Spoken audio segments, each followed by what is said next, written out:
we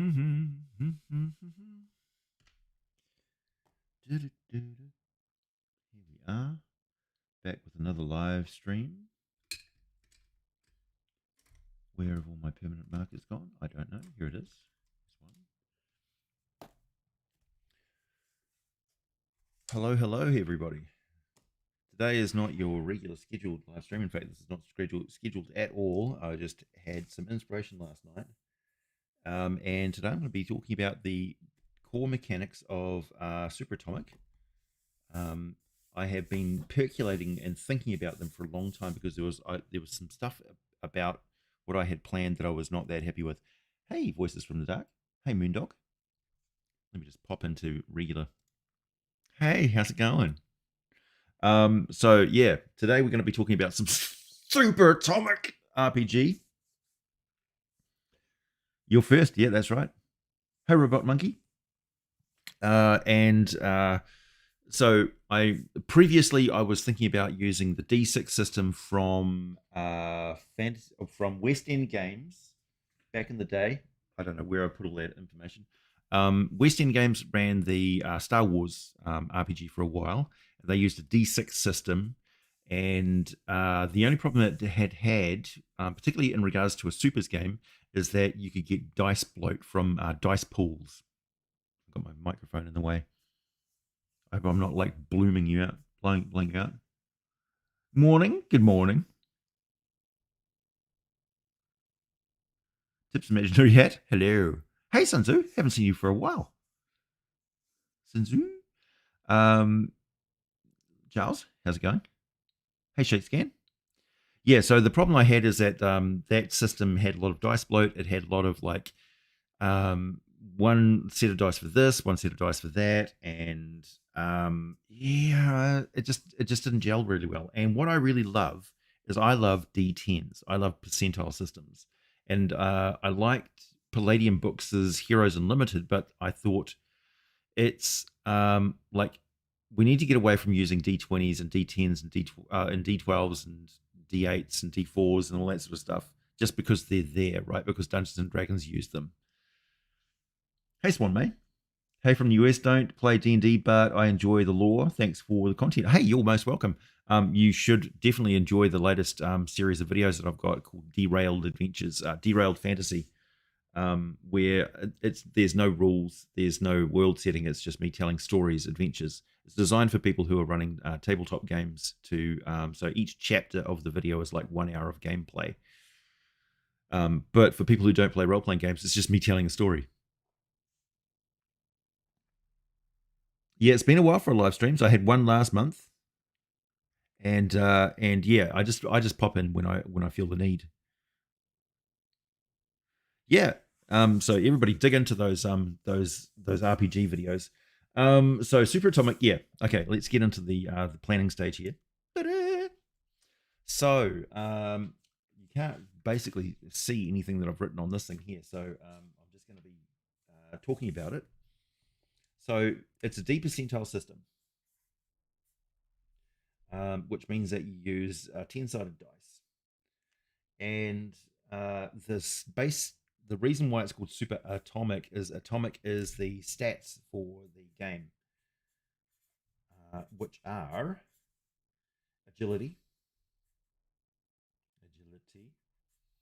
toughness, observation, might, intellect, and confidence. Why not physical attractiveness? Well, because you could be a robot, or you could be an alien, or you could be a spasmodic ooze. You could be a mutant gerbil. Your confidence really is what carries the scene.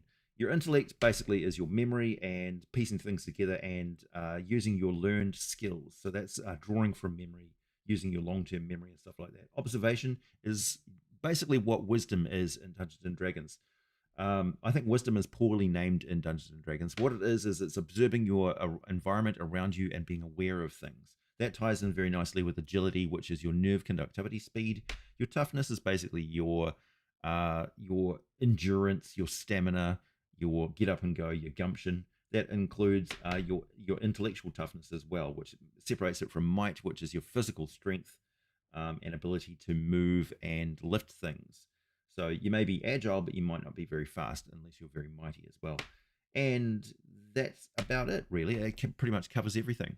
Now, the way that the stats are going to work, I took this from, I think it was Zwaylander or something like that, is so depending on what you are, because there's a lot of different power categories and origin stories and things like that. So if you're a basic human, you would start off with 25 points, which is basically 25%, and then you add 3d6, three six-sided dice, which gives you a ratio of somewhere between, like, what is it, 20, 23 to 55 or something like that, which means that that is 25 plus 3d6 worth of the 100% human potential. So you could say your 100% human potential in your might and agility, say, would be Usain Bolt running down the Olympic track, or it will be a world-class Olympic athlete. So the peak of human performance.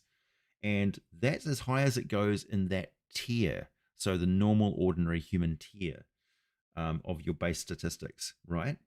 So if you wanted to perform a skill or something like that, basically you roll underneath your stat. And skills are a percentage system as well. And they come in basically your background, training, and things like that. Now, interestingly enough, in this game, I'm not aiming for having levels of experience at all. It's an option that you could add into the game, which I'll include. But the basic idea is I've noticed that with a lot of role playing games these days, people just jump to whatever level of character that they want to play, like third level or fifth level in fifth edition D&D. That speaks to me that either the system is broken, which it isn't really, or the style of gameplay has changed somewhat. That people are not that people are interested in progression and leveling up because that's built into those systems. But really, what they want to do is they want to have a playable character straight away, right? Did I hear about the Pinkertons and Wizard of the Coast? Yes, I did, Moonring. I'm not really going to talk about Wizard of the Coast and their evil today because I don't want to give them any limelight whatsoever. Boycotting them on social media means not even talking about them. Yeah, so that's basic idea. Yeah, it's been a while for yeah, I'm sure. Blah blah blah. Your video about TMNT would be perfect for this. Character creation was well done. Yeah. So Point Buy is a really good option. And the one thing about Teenage Mutant Ninja Turtles and Heroes Unlimited is that it's because we're using percentile dice, so everybody's going to have a couple of D10s with them. I'll put a couple of D10s on here just so somebody who's completely new to role-playing games knows what I'm talking about. So these are the 10-sided dice, right? They go 0 to 9 on the dice. Now, how you calculate the numbers is this says the tens, and that's the ones, and you go. So that's I just rolled 0 0. Oh God, I can't believe it. Okay. So 0 0 represents. It depends. There's a hot debate. I rule this as being 100, right? Because you can't roll 0. So 0 0 is actually 100 on the dice. So that's 0 on the tens equals 10, and 0, which is 100. Because if you roll 0 1, that's 1, and if you roll anything else, it's a 9. If that's a 9 and you got a 9, that's 90. 99. 0 0 is 100 on the dice, and that's just the way it is. Okay, so oh man, I can't believe I did that. That's so uncanny.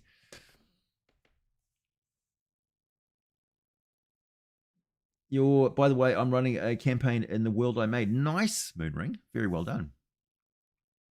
My Twitter sure went off 4 hours after it happened, so my game knew it in advance. Yeah, absolutely.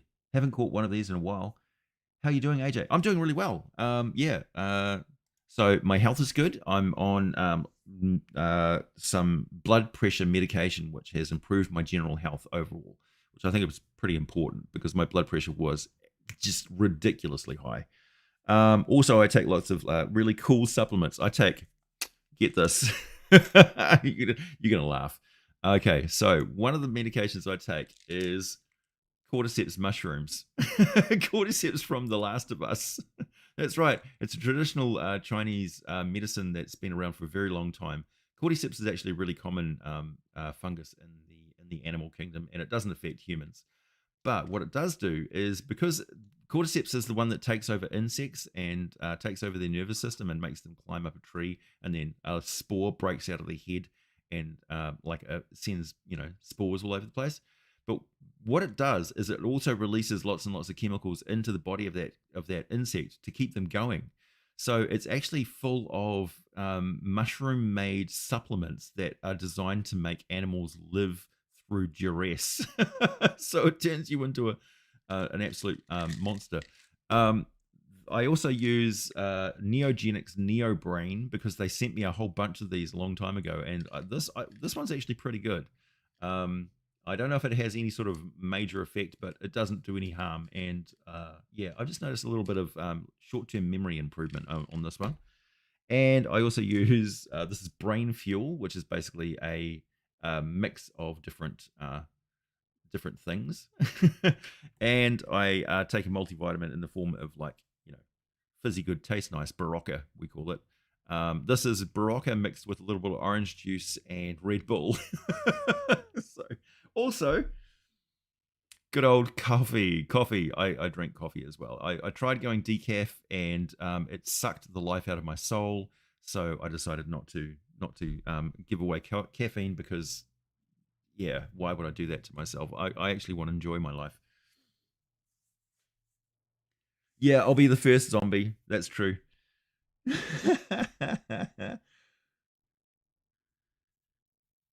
HB Hugger. Uh-oh, lol, Zugmoy is taking over. Glad to hear you're feeling better. Yeah, I'm feeling great. I'm feeling 100%. So I'm 50 now, and I can safely say that, like, my aunt is she's 101 at the moment. My great aunt Joan. Shout out to you. And I take after her side of the family pretty strongly. Like, I look like her, I sneeze like her brother, I look like her brother. That's my granddad. Yeah, and I have a lot of his traits and mannerisms, and I have a lot of his DNA.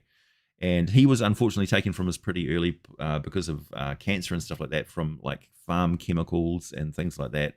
But yeah, I feel like I've gotten over. This is like middle age for me, 50. So I think I'm good for 100, definitely.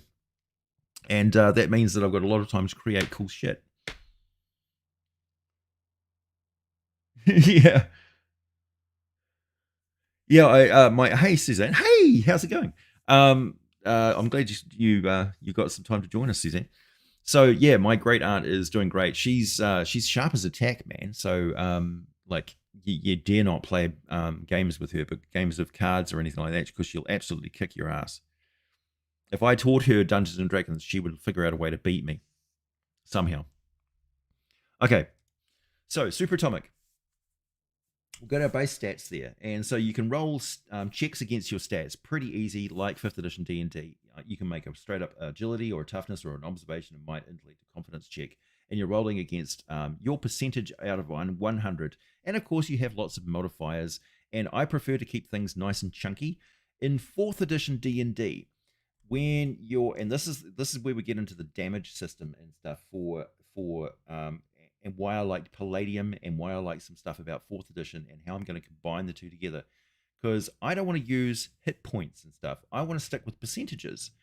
And how does that work for damage, incoming attacks, and things? Well, you got hit bonuses and all that sort of stuff that add your percentage of hitting somebody, percentage chance of getting through their armor and stuff. So if you have a person, and we're going to represent them in a series of layers. So first of all, you've got Mr. Red stick figure here. I can actually draw stuff other than stick figures, but for the purpose of this, Now, let's represent Mr. Stickfigure here in red because essentially he's a bag of blood, which sounds grisly but will make sense in a second. Okay, so there's your bag of blood on the inside, representing the fact that if you get hit with stuff, uh, and it gets through all your defenses, you are just basically a bag of blood, and you're going to start bleeding out and possibly die. Okay, he's taking on more sort of heroic proportions now. We're going too far, AJ.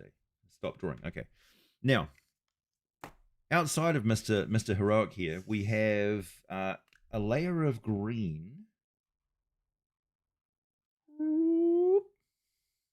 which represents his energy, his stamina, his endurance, his get up and go, his agility, basically his ability to physically, through his training and his endurance and toughness, carry on fighting, his wind, right? His cardio, uh, and in combat that represents him being able to like dodge out of the way and intercept attacks using his armor and stuff like that.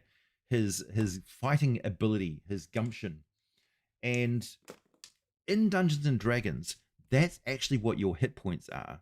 Not the red stuff in the middle, but the actual hit points that your character has is supposed to be his ability to avoid getting stabbed by a sword.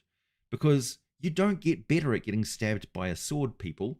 If the sword goes in, your blood can't start squirting out. You lose limbs and things. Nobody gets better at getting stabbed at a sword with a sword. So when your hit points go up, your character is actually getting better at cardio, like avoiding fights. Like that's why boxers run and jump rope and work out all the time, is so that so that their wind lasts longer. They can go longer in fights and things, so they can go the full 9 rounds, sort of thing.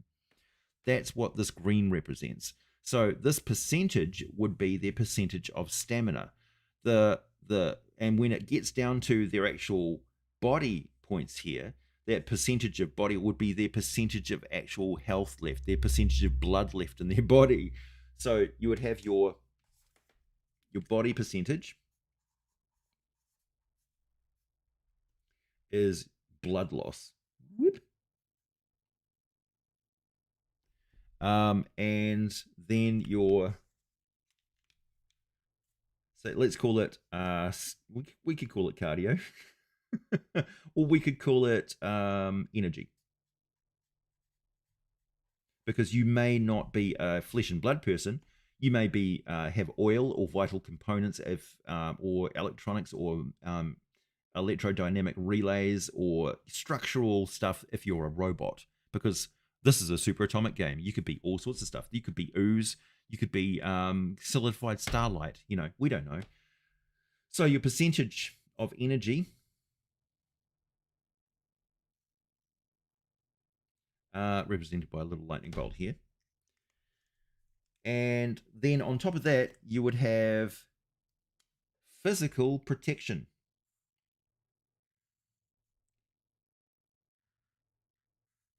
This is all sort of square and clunky because this could be your armor suit.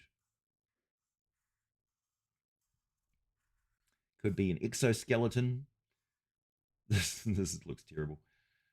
Could be some superpower that you have, like bulletproof, or yeah, something like that.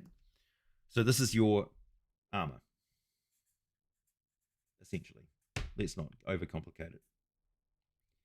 And we're going to represent that with a shield. That's a terrible shield, AJ. Now, there's another one on top of that, which you don't normally see in Dungeons and Dragons, but you should, in the form of an energy field. So mage armor, armor of Ithan, or in Star Trek, it would be a force field.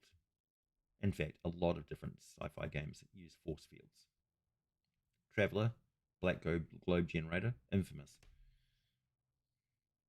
So then we got, what are we going to call this? Shield. To confuse us with the armor. And the shield is represented by a circle. So Obviously, a force field, a shield, is going to absorb any incoming attack until that shield, unless there's some sort of thing which could bypass it. In June, for instance, if a laser hits a shield, it causes a harmonic explosion, so that's bad. It could be that it's a shield that does not resist slow kinetic attacks, and again in June, you can the slow blade penetrates the shield. In superatomic, basically, it's an energy field that is sustained by a power source of some kind, or a super ability that is tied in with your toughness. So when the incoming attack comes in, you've got your hit bonus, right? So 2 hit percentage. Like, what's the percentage chance it's going to actually hit the person? Pretty damn good most of the time. And then you've got would be resistance, or I guess it would be your penetration, or I guess we could call it let's see, damage reduction, to borrow a very good term from D&D. Almost damage reduction percentage. And then of course you've got your innate resistance or vulnerability.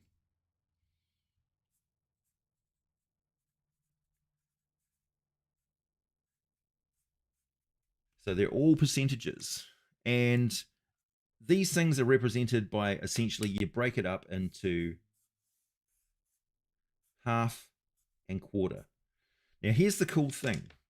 These are all broken up into halves and quarters as well. And the reason why is because they're tied together somehow.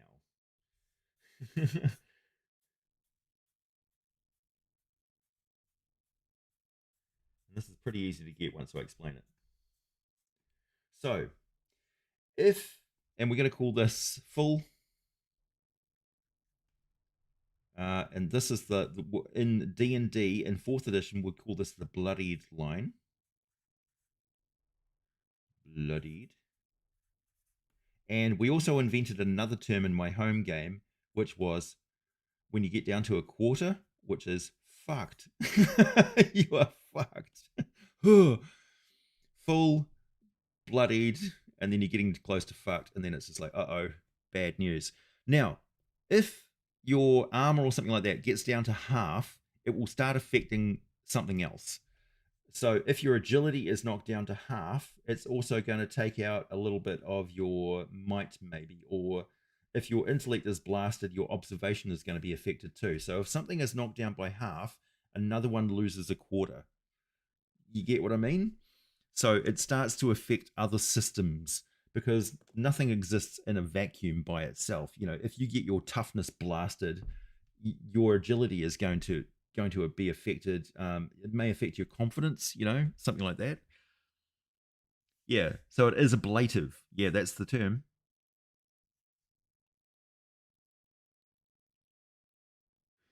Let me just catch up on the comments here. Yeah, shield if I'm talking in June. Bulletproof vest, yep. Good old vitality is a good one, yep.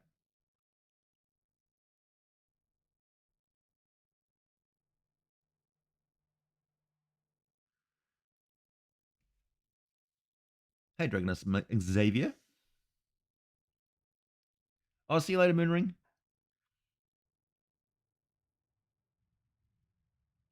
Percentage Lego. Hey, Avron. Don't hit him with las guns. Yeah, do not hit the shields with las guns. No, it's not all or nothing. It's definitely ablative. So the armor, yeah, percentages. That's why it's all percentages. So your weapons don't necessarily do points of damage, because we don't want to be rolling lots of dice for weapons and stuff. We just want to know, if it hits this particular thing, what percentage of damage is it going to do to that thing. So we don't need to worry about how many hit points, or but here's the other thing. This stuff has tiers. Remember how I talked about that would be percentage for a normal human?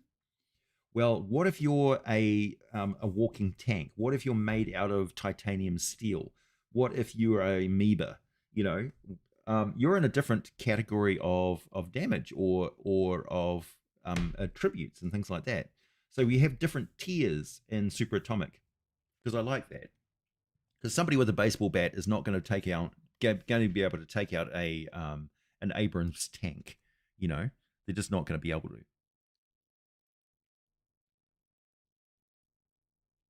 Yeah, you have to catch up from the start, Chris. Hey, Chris, nice to see you. I don't often see you in a live stream. Um, Thank you for all your comments over the years, man. Yeah, so that's the way it's. So we're working out on a sort of ablative system for the armor. So you aim and you shoot. So you got the percentage of cover. What's the chance of getting past the cover and things? And in this one, when you roll the dice and you get like under 5%, it's pretty much an automatic hit because I like that idea of like it's an automatic hit.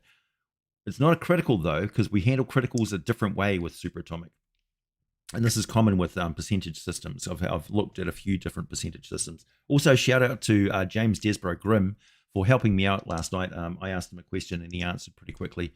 He's an expert on all sorts of things, role playing games. He's a prolific writer of RPGs. He's got a YouTube channel. He does Table Topless as well, which is an adult streaming role playing game sessions with porn stars, which is if you're into that sort of thing. And he's a big advocate of like non-censorship in gaming, and he gets lots of opposing views. He's interviewed me on his channel. He's interviewed somebody with very different opposing views to me as well, and that's good. I encourage people to engage with things outside of their sphere of agreement, so you're better informed about exactly who you're arguing against, because we're all just people. Now, so with this, you roll under 5%, it's a critical. If you roll like 95 or so or higher, it's an automatic miss, because you're way off. It's bounced off a rogue neutron or something like that, and spun off, and yeah, you miss, or you misfire your gun, or something else happens, and you don't hit them. But there's going to be a good percent chance that you hit the person. I haven't worked out the exact specifics of it, but basically, yeah, you'll have a 2-hit bonus a person at this range. So what's your percentage of just hitting somebody if you're unskilled and you're shooting at somebody?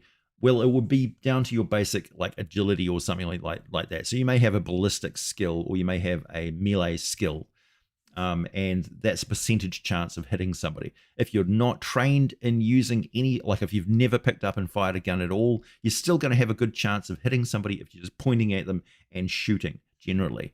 But you'll probably shoot too low or too high or off to the side or something like that until you've had a couple of shots, and you sort of get you beat in and like, oh, okay, I've used it. So it'll be like first time you've ever picked up something and shot, you're going to have a really bad penalty. And then if you have consecutive shots in that combat, you'll be like, oh, okay, I've got the feel of this gun.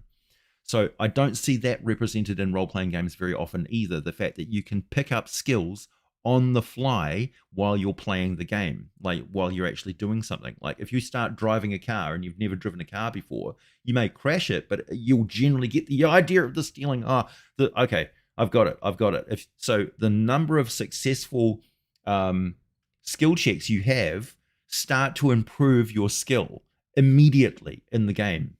So that's one thing that for a dynamic game where things can change really quickly in a supers game, you need to have that flexibility. Now, it's not that complicated because you're just dealing with percentages. So you don't really have to consult any charts or tables or anything like that. It's just like gain 5%, gain 10%. Yeah, that was pretty good. Gain 5%. Yeah, that was excellent. Gain 10%. Wow, that's a whopping amount of damage. Take 25%, So it's just like, whoa, okay, that makes sense. We're only dealing with 100 numbers here. Hey, how to RPG? Hey, Fred, how's it going? Nice to see you. Prompting the Super Atomic, yeah. Like that, expanding skill ranks through experience rather than through experience points. Yeah, exactly. So everything in the game is, yeah, your character improves as you play. And supers games, you can have like campaigns and things like that. I do believe in character death, even in Supers games. I know that Steve Kenson, who does Mutants and Masterminds, he's more along the lines of it's a comic book game. So, basically, if somebody gets knocked down, they're like winded. It's like Dragon Ball Z. One eyelid closes, their clothes get busted up. They're out of the scene for a couple of minutes and then they come back in. I don't like people sitting at the table either stunned or insensible or the character's captured and they can't do anything. I like the idea like your character gets the shit kicked out of them and they die, or like they're going to get hospitalized. But in the meantime, you can still do stuff. I also like the idea that they're superheroes. And here's where the criticals come in. If you're rolling your dice and you come up with a double number, 44%, 88%, 66%, if you have two of the same numbers, that's a critical. Now, it could be a critical fail, it could be a critical pass, and you've got options. And what we call is that instead of calling it a critical, you call it you've rolled an option. And the option is, do I want to add 10% to that roll immediately? Do I want to subtract 10% off that roll immediately? Do I want to save that 10% if I've already passed the skill check and add it later on? Do I want to give it to somebody else, that option? Do I want to do some special stunt with that particular power? So I've got a lot, and I mean a lot, something like 600 different powers here that I've collected from all sorts of different role-playing games and sources, including a lot of homebrew stuff from the Heroes Unlimited message board forums and stuff like Rechannel and Expel Energy, Mega Wings, all sorts of stuff. Alter Physical Structure Coral Reef. Yeah, a lot. So those different powers and stuff, because I'm dealing with just like percentages, I can convert a lot of them just straight up with their ranges and that sort of thing. They don't have to worry about damage points or anything. They just do like what sort of penetration or damage reduction or resistance or vulnerability is this going to have to deal with? How's it going to deal with shields, armor, energy, or body? And what stats is it going to affect? What skills are involved in its use? And what ranges and ability to, how often can you use this at what power level and stuff like that? What tiers of oomph is this thing going to have? Like, if you can expel fire out of your hands, it's going to be pretty good against people and animals and ordinary objects, but just shooting fire out of your hands is not going to do a lot to a tank. However, if you can fire a particle beam out of your hands, it's going to go through tank armor. Or if you fire a concussive blast, which has the impact of a grenade, it's going to have a lot of effects that don't affect other things. So you can be much more subtle and nuanced about how those work. So the individual power listings for things are going to be really interesting. And I like random roll tables, and I like mutations, and I like experiments, and I like cybernetics and all that sort of stuff. So there's going to be a heap of stuff in there. So I want the system to be really easy, really simple, and really adaptable, and something that you can just, how it works without having to reference a book while you play. Yeah, so passes check with a skill 10 times and you level up, gain ranks. Yeah, kind of. Oh, was there an ad, was there? Yeah, no, Dragon Ball has deaths, absolutely. You don't see a lot of them in with the foreign adaptations of Dragon Ball Z, but in the Japanese original Dragon Ball Z, yeah, like Krillin gets chopped in half and people get punched through and things like that quite often. Palladium and Mutants and Masterminds have so many superpowers to draw from. Yeah, absolutely. I mean, I was there, man. I was heavily involved in the superheroes forum and in the forum of the Megaverse on Palladium Books' website, and we came up with a lot of superpowers. If anybody doesn't know me from there, my name's AJ Pickett. I wrote in an article for the Blade Mage in the Rifter number 23, and on the Palladium forums, I went by the name of Zen, all in capitals, for quite a while. So that's me. And I had a website called Heroes Limited, which collected and formatted all of those powers that people were coming up with and put them in a formatted list. Yeah. Yeah, lots of deaths and lots of wish spells.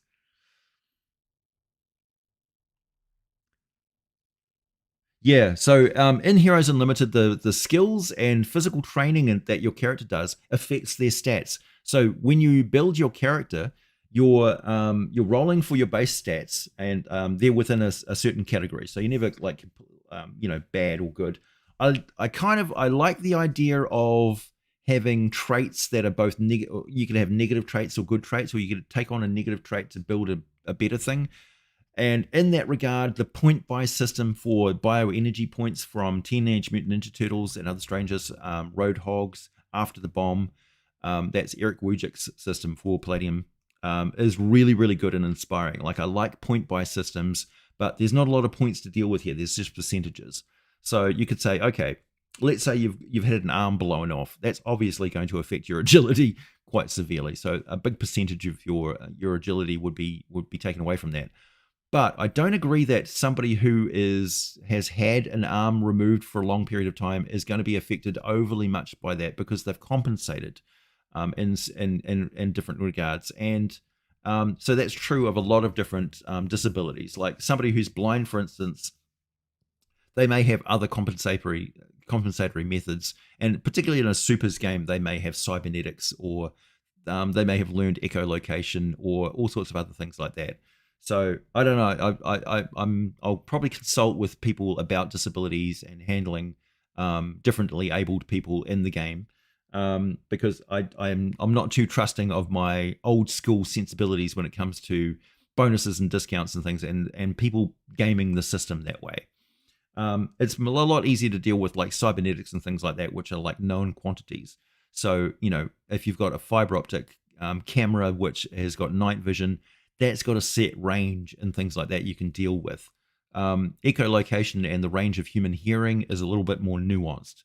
But there are stats and there are studies of things. So we know how far, like, maybe a dog can see, or an eagle can see, or a bat can see, or something like that. So we know what the physical parameters of those go. With the tiers for super abilities and things, it basically divides into stuff that is physically possible in the animal kingdom and for average human beings and average Andromedans and average robots to do. So that's the normie tier, right? The NPC tier, you could say. And then you've got the super tier, which is the peak of human performance, the peak of Andromedan or robot ability. So that's a robot that's been dialed in, has been trained to do something really well, and is doing it at robot speed. So they've got certain strengths and abilities there. Or that could be super materials, like the alloys that you have around the jet nozzles of a fighter jet are 6th generation alloys that come straight out of DARPA. And they're really good. They got combinations of different materials, real high science. And then you've got super science and super abilities, which is, it's still within the laws of physics. And it's not, well, you wouldn't call it super, because super would be supernatural or super science or super ability. So you call it extreme, maybe. And that would be, it's within the realm of science and physics. You can explain it. It's all, it works out. It makes physical sense. You can calculate it on paper. But it's pretty extreme, and it may be beyond what an Olympic level athlete could ever do without, maybe in the future at some point, but it's like the absolute peak of whatever that thing could physically do according to the laws of physics. Then you've got super abilities which are beyond the laws of physics. And that's where the fun comes in. That's when you get Superman and the Flash and other things. Like a normal human being is never going to be able to run, even at the speed of a Ferrari. But the Flash can run so fast that he spins around the earth and smacks up Lex Luthor, by like doing a punch every rotation of the earth that he does. so yeah, just ridiculous.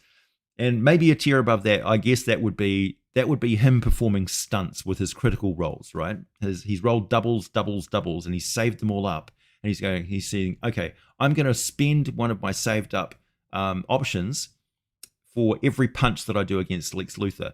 So what do I do? And the DM's sitting there and he says, okay, your character is running around the entire circumference of the earth, picking up speed, throwing cars and stuff behind him. Buildings are shaking like an earthquake every single footstep of his, which cover miles at a time. he's basically circumventing the laws of physics, because normally he would reach escape velocity and just bound straight off the planet, reaching Mach 33. Um, and yeah, he's smacking Lex Luthor with such force and precision that he's breaking through Lex Luthor Brainiac's super armor. If any of you are referring to the know what piece of uh, animation history I'm talking about, it was one of the best scenes from the Justice League ever. So he goes racing around the world and smacks him with a punch every single time, releasing massive amounts of force. This is where he was using the Speed Force, and the Speed Force, of course, is like, yeah, completely ridiculous. So that's how you spend your options, possibly as super stunts, essentially.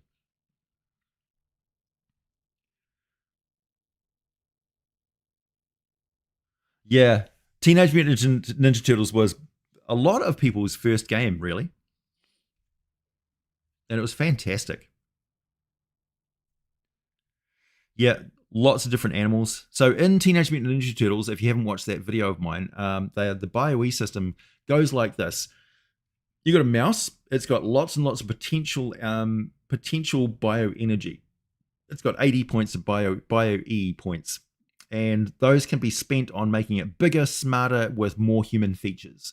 If you've got an elephant, it's got no bio points, but it's got a lot of size, and so you reduce the size of the elephant to give it bio points. So every growth step on a chart of like 20, so it's got 20 growth steps. Every growth step that you reduce gives you 5 bio points, and like 10 bio points will give you humanoid hands, for instance, or a human appearance. So yeah, and then you spend the other points on um, animal powers, like the ability. So, for instance, elephants have got infrasound. Or extra toughness on their skin, or they've got natural tusks that they can use as weapons and things like that. So it's all a point buy system with BioE, and it's really really easy. And you've got lots of different animal powers and also animal psychic powers. The difference between the animal psychic powers and other things like superhero mutants superpowers and stuff. Generally in Palladium, those were point-based systems, so you'd have a pool of inner strength points, so you like your mental endurance, and every time you use a psychic power, it reduces those points. So unlike Dungeons and Dragons, where you've got a number of slots that reduce and get regenerated by resting, which results in everybody having rests all the time in Dungeons and Dragons where they really shouldn't.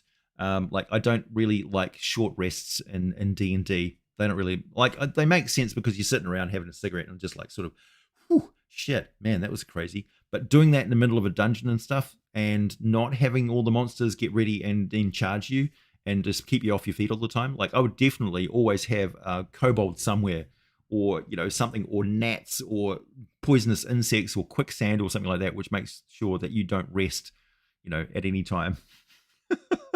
Definitely coconut crabs, OP. Yeah, definitely.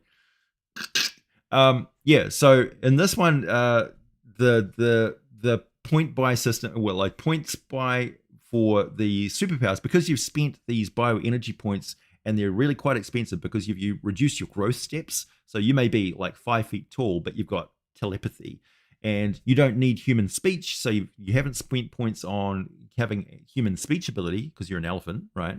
But you have spent points on having telepathy.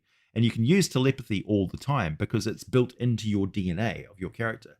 Whereas a superpower, you have it's not a natural ability; it's innate to you. You've gained it, and it requires effort to use, kind of like Scanners, the movie.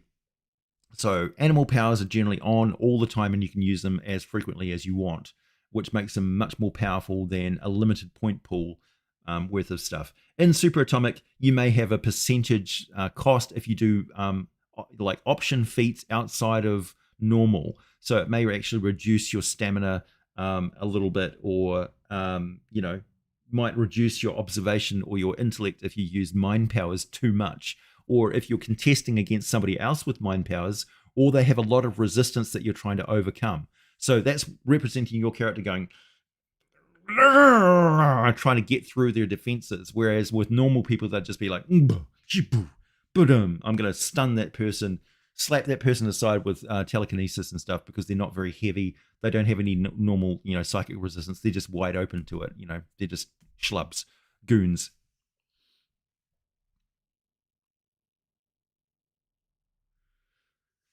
Hey, Jared, how's it going? Yeah, the trickle nosebleed. Yeah, or people, or your nose trickles with blood, and then your head explodes.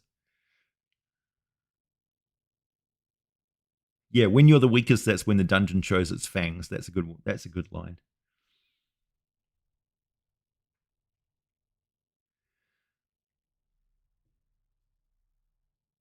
Yeah, that's right. That's also true, everyone. So you do avoid using your full ability. Like you can punch with your full strength, but you're going to break your hand. So a superhuman may accept the broken hand to do that extra damage because it's a desperate situation. So that's that. Yeah, that represents using that feature ability over the amount that you normally would, and taking damage from it as well. So that's a perfect example. Yeah, that's right, Dragon Mass. Transdimensional Teenage Mutant Ninja Turtles covers dimensional travel and also time travel really well. They have a really good system for that.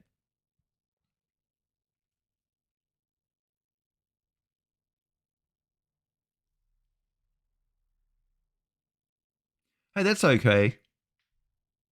Necrolepsy? You missed the first part of the stream? Yeah, no, it's a brand new system. So this is open source. So Super Atomic is an open source game that I'm developing, and the rule system is basically going to be a long video with lots of timestamps.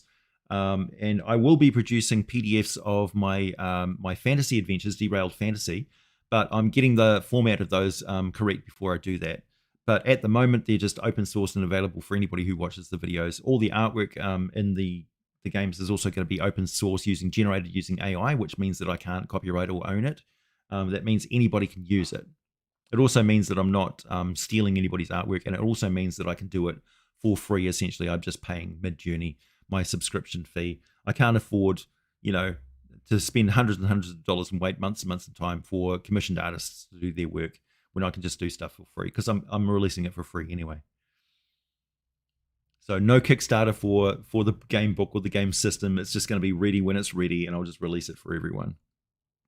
And then, because it's open source, you can make supplements, you can make game adventures, you can make characters and sell them on Drive Through RPG if you want to. I don't care. I think that core rule systems generally would benefit everyone if they were free, and then all the supplements and stuff is what people make money on. Because it makes sense to me that you would want to get the core system out to everyone so they can try it and play it. So make simplified, cut down beginner boxes for every RPG.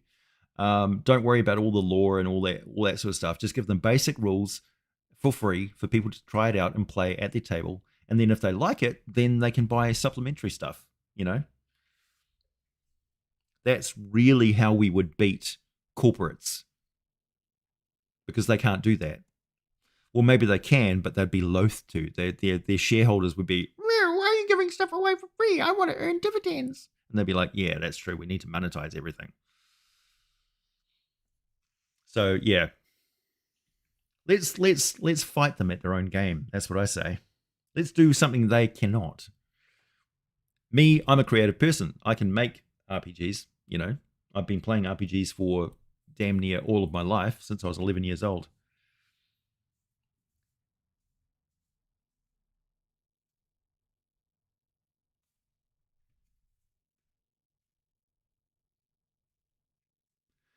Yeah, exactly. Like I make my money through views, through adverts on my videos and things, not through selling products per se. Although I do have a really good line of merch shirts if you're interested, including let's also get the catchphrase in, lick and subscribe my nibbles. So that's my latest shirt, which looks really good by the way.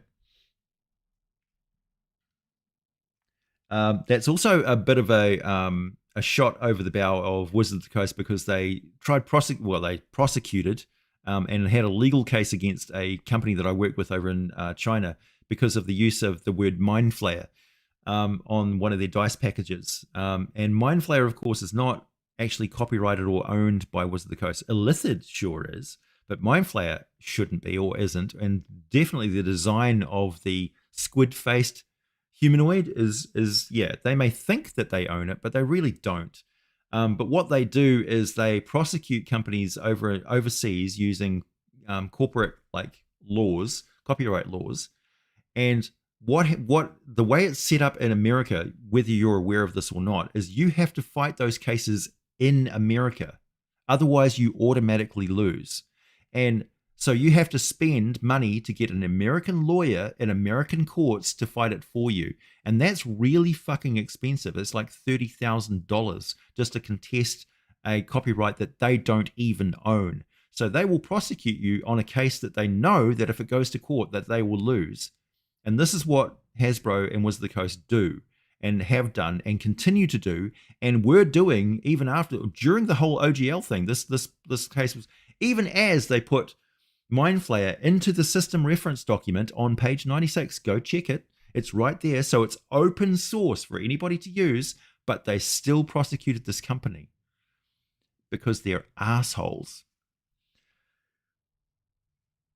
Anyway, so my lick and subscribble Manibbles uses a octopus with sunglasses on, and the Manibbles references the fact that Mind Flayers eat people's brains. So he refers to them as nibbles. It's not a play on blackness or any sort of racial slur or anything like that. He's literally saying nibbles as in food.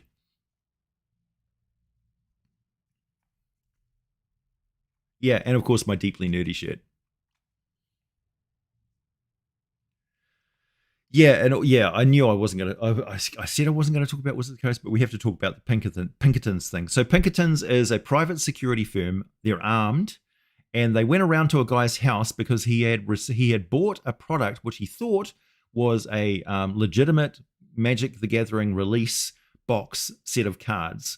But what Wizards of the Coast themselves had done is they had sent out the wrong product, an advanced. Like, I don't even know how this happened. So somebody in the warehouse had a container load of the brand new set of cards, which was supposed to be released. Like nobody was supposed to see these things. And for some reason, they grabbed one and sent it out to a person when he purchased this ordinary box set thing. He then sold it on to another guy. And the other guy opened up the box, not knowing what he had, and was live streaming and going, hey, wait a minute. This is the next release of cards. And so he was perfectly within his rights to live stream and show those cards because through no fault of his own, through a legitimate transaction, both of those legitimate transactions, those were his cards, his property. Wizards of the Coast response to this was not to contact him and say, hey, we're really sorry, but for the good of everybody else, spoilers and all that sort of stuff, hey man, could you please, like, we'll compensate you generously if you just send those cards back to us because they're not supposed to be released yet. No, what they did is they sent around a private security firm to his house with his wife and family there, intimidated, and said, give us the cards. And he handed over all of his things to them illegally. Cops can't do that. You know, they can't come and take your property or demand your property or come onto your, you know, even come onto your, like they may be able to knock on the front door, but they can't come in your house and stuff. That was absolutely reprehensible. And I'm like saying to people on Twitter, what do they have to do? Dress in a cape and a dark mask and then force choke somebody at their next shareholders meeting? They're evil. Evil. So don't support them, please. Please don't support them. Boycott them. Hi, DB. Thank you. Hey, AJ. Fight the power. I am. Anyway, what are we talking about, Sage Master? I'm a little late. So we're talking about, I'll switch over to my other camera. We're talking about the Superatomic RPG. This is an open source free RPG, and I've been talking about the basic system, which is a percentile only system. So although I do use the 10-sided dice to generate some points here, everything else is all percentiles. So damage, statistics, you know, your rate of damage or your amount of damage is done in chunks of percentage. So it'll never be like 2 points or 3 points. It'll either be like 5, 10, or 25% of whatever. So it's really easy to calculate. You can just do it on the fly with a piece of paper. You don't have to do charts and tables and math, because math is bad. Yeah, Wizard of the Coast has not set up copyrights and trademarks for things. That's true. They'll make you think they have, yeah. And the Pinkertons have got a history of breaking up unions and other legal ways of like worker protection and worker rights or people's rights using force and intimidation. So yeah, they're not good. Yeah, math is bad. Grr. Um, yeah, so that was so they went straight from they didn't even try reasonable. This is the thing. It didn't even occur to them to be normal fucking human beings. So every single time they say community or us or like trust or anything like that, it's a lie. It's a lie. It's straight up smokescreen bullshit. They are fucking evil. And I don't care if you're working at Wizard of the Coast and you're not trapped there, you're not chained to your fucking desk, quit. There's plenty of places to go and work right now. Post COVID, we have like a shortage of creatives all over the place. Strike, for God's sakes. The writers in Hollywood are striking right now. Creatives need to stand up for their rights and quit these exploitive bloody companies. If you've got like, okay, I bet you the people who are working at Blizzard right now, who are working on Diablo 4, are under extreme amounts of pressure to get everything out because pre-order sales are coming in. You need to get this out as quickly as possible. So they'll be putting all this pressure on the writers to get stuff out. And the writers are like, burning out. That's exactly what these companies, these executives do. They're not creative people, these executives. They may invent systems to do things like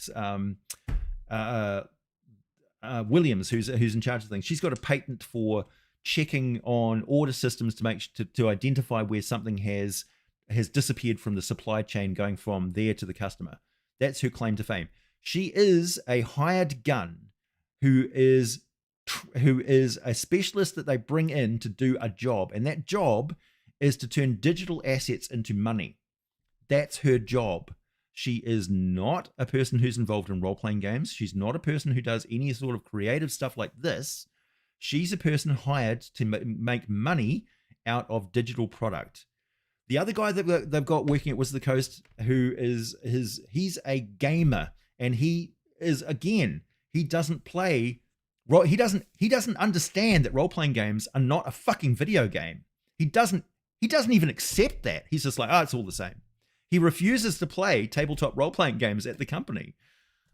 Why is he in charge of anything? Why is he in charge of anything involving fucking dice and sitting around a table and talking to people face to face? Duh! So role-playing games are about this. Face to face, chatting, meeting with people, having dinner, not playing on a fucking phone, Yes, you can if you have to. And I was one of the pioneers of playing, online via Google Hangouts and stuff like that. Shout out to Andrew Woodward and Within the Ring of Fire RPG. Go and check that out.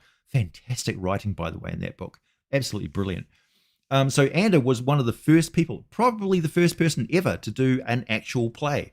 So what our movement was at that time, way back in history of like 20 years ago, was we had Google Hangouts had just arrived. So video chat over the internet was possible now. And so we were like, okay, we've got RPG.net, we've got all these forums and stuff. We've even got Facebook and things where people are armchair experts and they're really negative online, and they're arguing the rules and nuance. And like, this is where like the negative sort of stuff against old school gamers came from, because you'd have these people who probably haven't even played a game in years, or they've just sort of read a book but they've never actually played it with anybody, and they're online going and they're just crapping on everything, and the arguments got really, really annoying.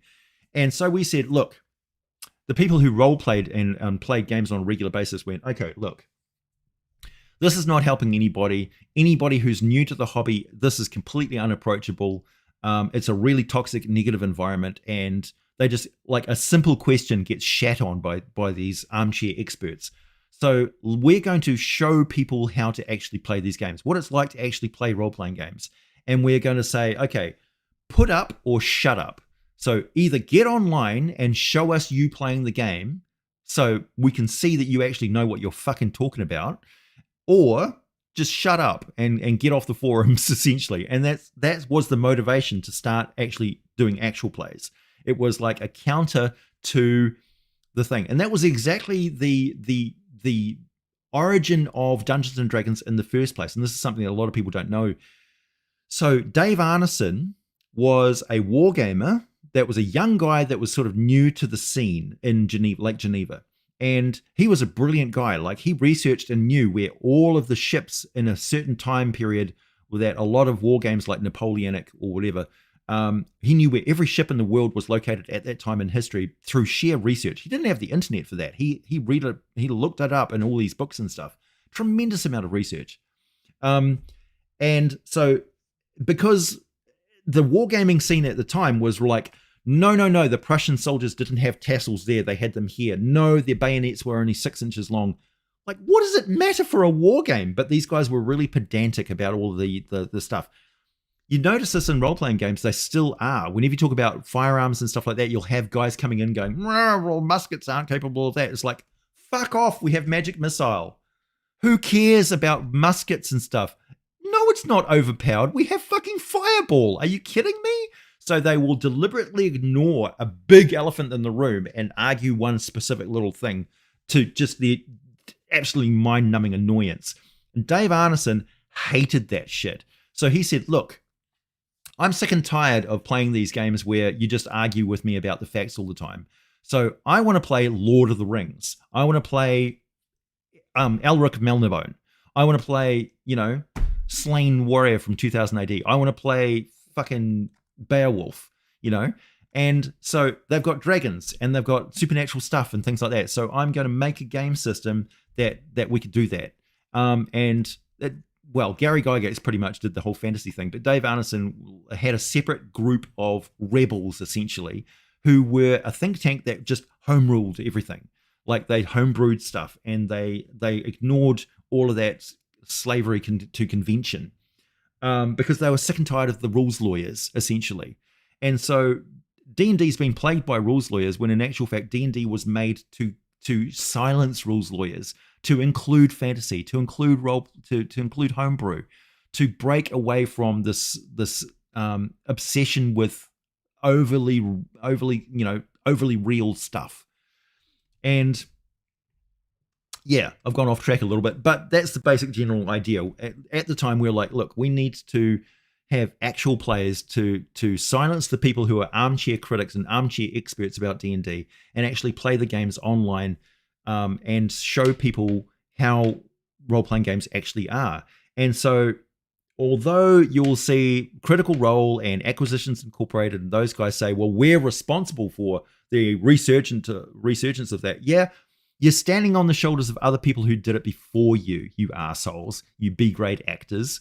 Like, I've got a lot of respect for Critical Role and stuff, but they didn't start this. And they really need to acknowledge the people who did. And the big companies like Wizards of the Coast and stuff are laser focused on Twitch, for example. So us people who did that on YouTube get completely ignored. And one of the things that is really interesting is us big YouTubers who don't do Twitch, me, Mr. X, and various others, we didn't get invited to the Creator Summit. Well, they would have been silly to invite me to the Creative Summit anyway, because I would have torn the shit out of them.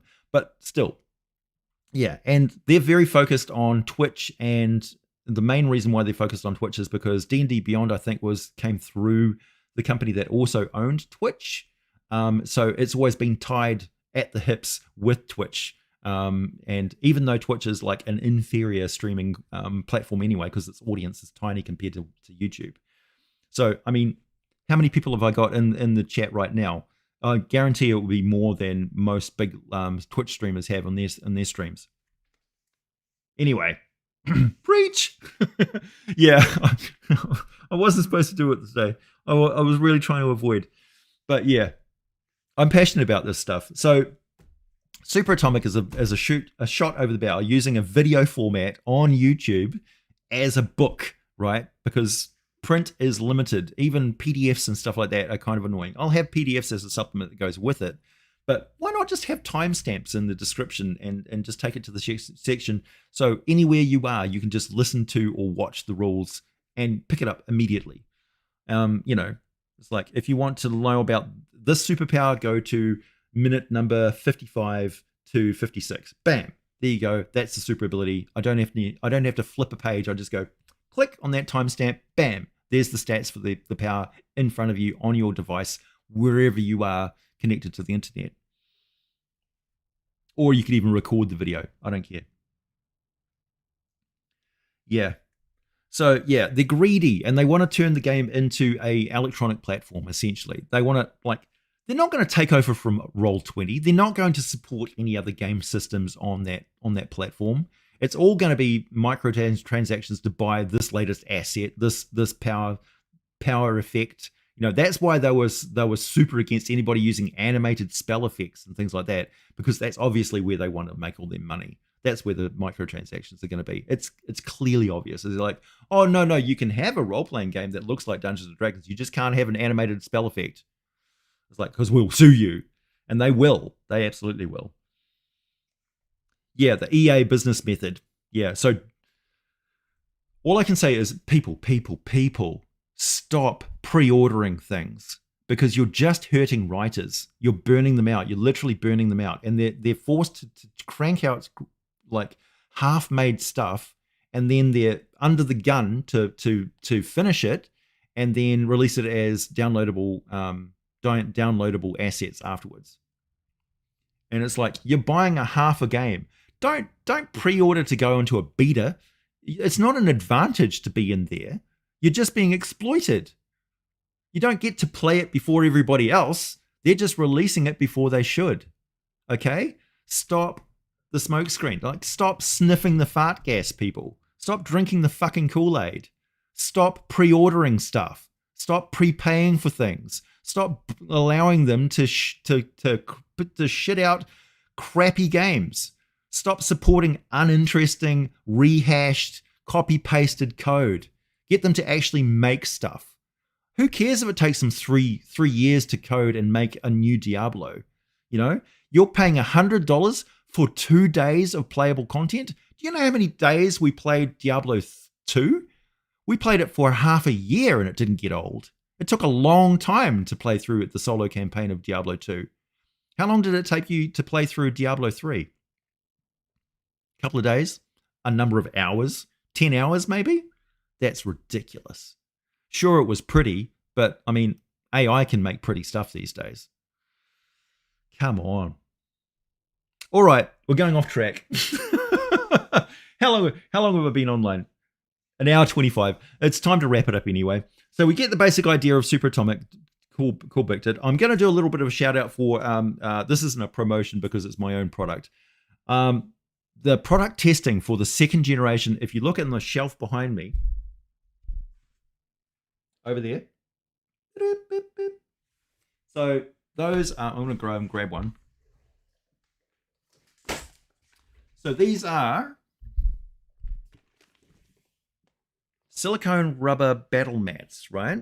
So you got a grid on one side and 1 inch square on the other. And you can write on them with dry erase, wet erase. It's safe to touch and sort of, I've had dry erase marker on these for like 2 years and it being perfectly fine. And then it just wipes off with a little bit of friction because nothing goes through into, nothing goes through into the, so you can just wipe it off. I'm just wiping it off with my finger here. You can also use, and here's the bit which is going to blow your mind. So here's the Sharpie. No, AJ, no. Hang on, I'm just going to grab it. Ordinary handy towel, or I guess you could call it, we just call it kitchen towel here. So here's a Sharpie marker. Hi. Oh my God, AJ, you just wrote on it with a Sharpie. Yeah, watch.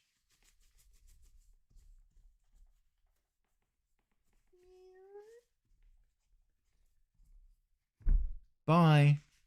Yeah. So nothing penetrates silicone essentially. I have had some issue though. Recently, I sent one of these with a whole heap of Sharpie written on it to Chris at Cricket Stars Publishing, and it went via like international travel from here to England, which is literally on the other side of the planet. And he had a lot of trouble taking it off.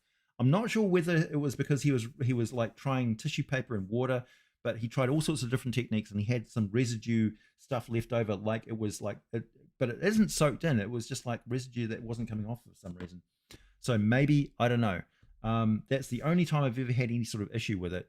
So yeah, just full disclosure. And also, don't use red marker pens because are you crazy? This stuff like sticks and leaves really bright residue on anything pretty much. Even though it's not like going into it, what it is the surface has got what's called frogging, and frogging basically refers to a micro texture on. So they basically hit it with like a high pressure spray that gives it a sort of so it's not glossy and smooth. It's got this light frogging, so it feels really nice, and it just grabs the tip of a pen or a pencil or something like that, so you can write on it like paper. That's what frogging is, and that's where the residue of the vivid and stuff is sitting. It's in the micro perturbations of the frogging itself.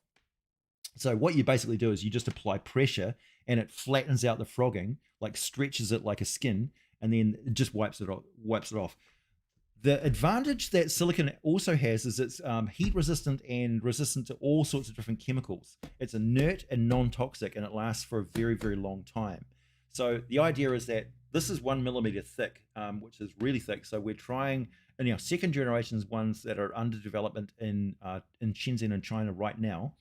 So we've had the first test ones of the second generation battle mats because we're gearing up to do another Kickstarter fairly soon. We're not using backer kit for this. So when the Kickstarter goes, I'm going to be announcing it to as many people as possible to get into it and order as much as you can, because you won't be able to order any after the Kickstarter is over through backer kit.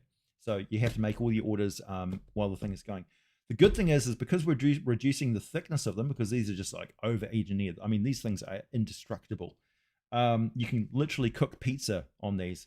But don't use a craft knife or a pizza cutter. I recommend you probably actually use a pizza cutter, but I don't recommend using a pizza cutter because it is still rubber, although it's very strong. And you can actually put out fires. Like if you have a grease fire and throw this over top of it, it's because it's flame proof. It will essentially just cut off the oxygen of the grease fire and possibly save your house.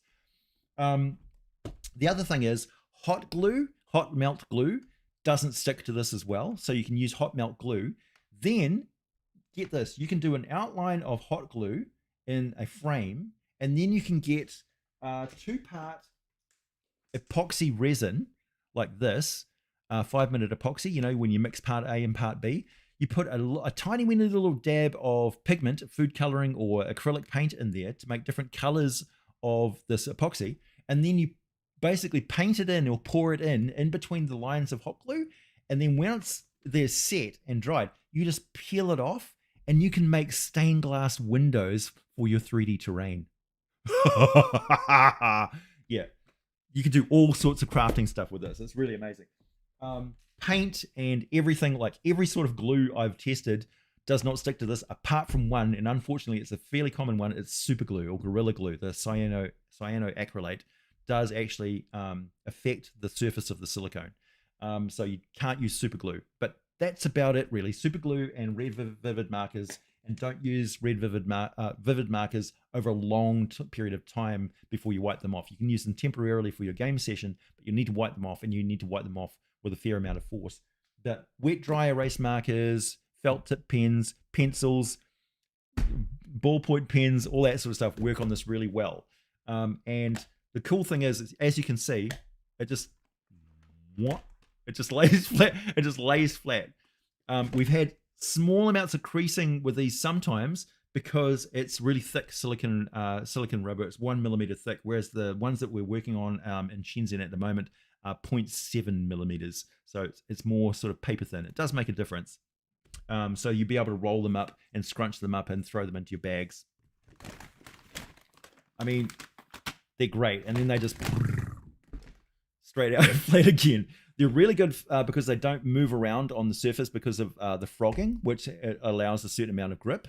And yeah, the other thing we had an issue with is that these aren't exactly 1 inch. They're like 1 inch from there to there, but they're not exactly 1 inch, and people were a bit moaning about that. But I'm like, yeah, whatever. They're pretty good anyway. But the hexes weren't that popular. We do have the hex and square option, and we've got different colors as well this time. So we've got the white, we've got a creamy yellow parchment cheese color because I like cheese, and we also have a gray stone color as well. And if the Kickstarter goes really well, we may unlock a green battle mat color as well if you do a lot of like outdoor terrainsy type stuff. Just a basic sort of a grass green or a sort of a mossy green as well, if it's really popular and people want it. But yeah, that's the they're called Big Pockets battle mats, silicone battle mats. There's the logo there. Big Pockets. Big Pockets, in case you didn't know, if you're not a fan of Ant-Man, his name was Big Pockets because he would reduce things to tiny size. And he had, where's my hand? He had, so he'd put a car down to reduce size, and he had an overall set with like a zoot, a jumpsuit with lots of pockets on it. And he would take out objects from his pockets and whoop, back up to normal size, and for that period of time, he was called Big Pockets. And I was like, because you can scrunch these up and just throw them in your game bag, and they actually protect your books. Things you can like wrap your dice up in there and put some string around it if you wanted to. They're so versatile, so many uses, so good, so swish. Yeah, your Big Pockets, essentially, you just pull these out and on your game table, and you can use them like to hold other sheets, maps, and stuff in place. You can see just through it. You can actually trace through it as well. It's a really good product. I stand by them. And yeah, we're gearing up to do the second generation so that you can buy them for people for Christmas. Retailers, if you've had them previously, or people who have backed previously, there'll even be a discount for people who are previous backers who send me in. And shout out to anybody who has these products. If you have any product, like if you've got shots of you using these mats at your table, or cleaning them, like say you've thrown them through the washing machine and you've got them sitting on the line. That's the other thing too, they're machine washable as well. Or any unusual uses, or if you use lighting effects, or if you've got really good maps that you drew, send me in photos of those and I will note your name down. And when you back the next Kickstarter, I will give you some perks, some freebies, and also maybe a discount.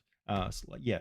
The other thing too is we had some issues with shipping from the last Kickstarter because COVID-19 happened and the shipping prices went up 300%, which hit me in the pocket pretty hard. And so I basically, I give them to you for free.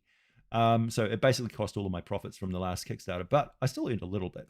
And we had some stock left over, which was good, which we've been selling through the D&D WoW website and also through Amazon. But yeah, we run out of stock and we want to do another Kickstarter, and we wanted to improve the product as well at the same time because everything can be improved. But the idea is that I don't like vinyl battle mats and I don't like plastic covered paper battle mats because they're not that good. I don't want to shout out any particular company like ShareSex, for instance, but the common ones that you get these days are actually environmentally not that good because they do get worn out and they go into landfill, and we just can't afford to waste resources on the earth or keep putting stuff into landfills and stuff.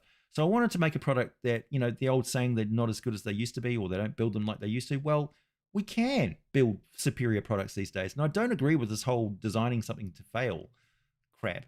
We need to get away from that too. So ethics starts with you, right? And if I'm going to make something, I want to make something that is going to last you a lifetime and is really useful, does the job that it's supposed to do, does a job better than any other product because of superior technology and techniques, and just make it right and make it once and make it the best product and make it succeed, not because it's cheaper than everything else, but because it's better than anything else, but still keep the price as cheap as possible. Yeah, cheaper for you. So this time we're including the shipping price in the actual Kickstarter backing price. So there's no hidden expenses. There's no chance if we have another COVID-19 outbreak or something like that, I'll be absolutely screwed. But yeah, this time it's all up front. You get exactly what you pay for, and because that's one of the other things. The reason why we're reducing the thickness is the weight of shipping.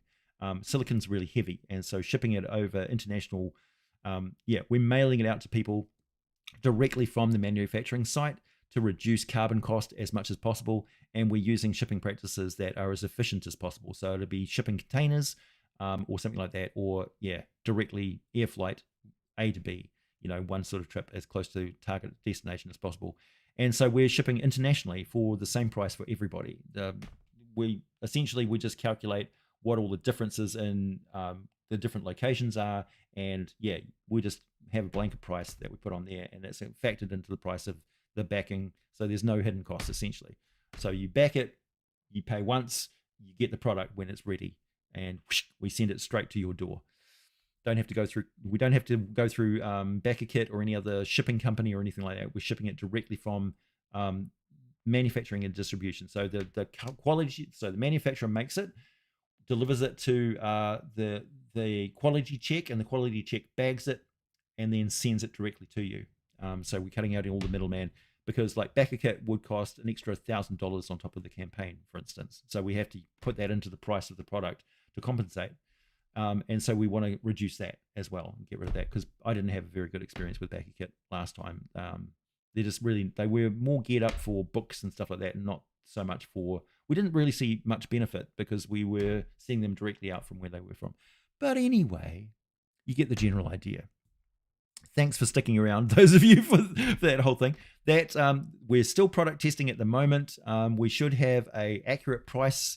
We finally got some really good print quality. We wanted to make sure that the thickness and the hardness and stuff of the silicon was exactly right. The manufacturer, we switched from our last manufacturer to a new manufacturer who could do what we needed them to do, and they're doing a really good job. And now we're getting the final costing, and once we've got the final costing, we will do the promo